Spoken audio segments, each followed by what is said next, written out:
وهنا مطبخ صاج رملينج. عندنا هذا ترولينج شبكة معلبات مع درفة زجاجية جورجيان. وهنا درفة طويلة مع خانات مفتوحة مع الإضاءة بشكل جميل جدا. وهنا دولاب ميكروويف مع الفرن. وهنا تعليق قلازات شبكة تعليق. هنا درف عادية. هنا أدراج مع طباخة مع الشفاط. درفات عادية. وهنا درفات عادية مع تاج مظلة مع الإنارة. درفات عادية. درفة قلاب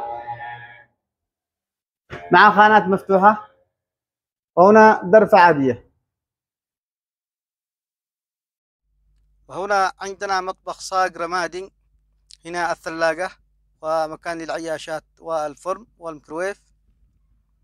درف عادية تحت، درف عادية فوق.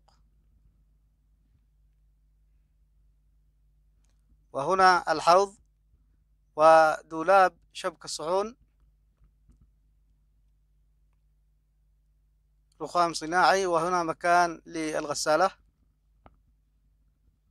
وهنا الطباخة مع الشفاط.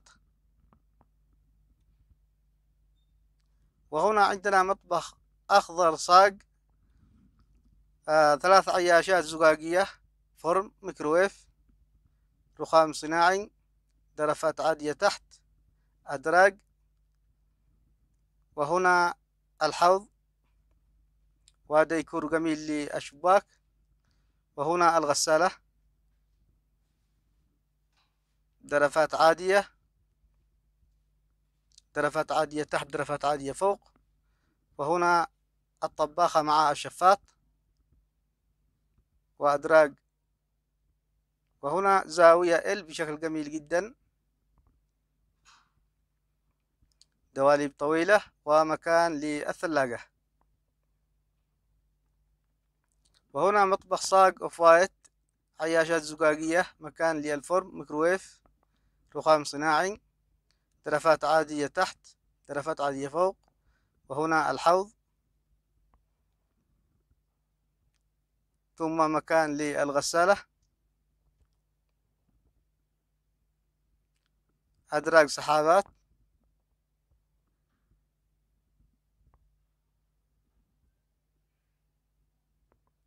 وهنا الطباخة مع الشفاط. مطبخ جميل جدا.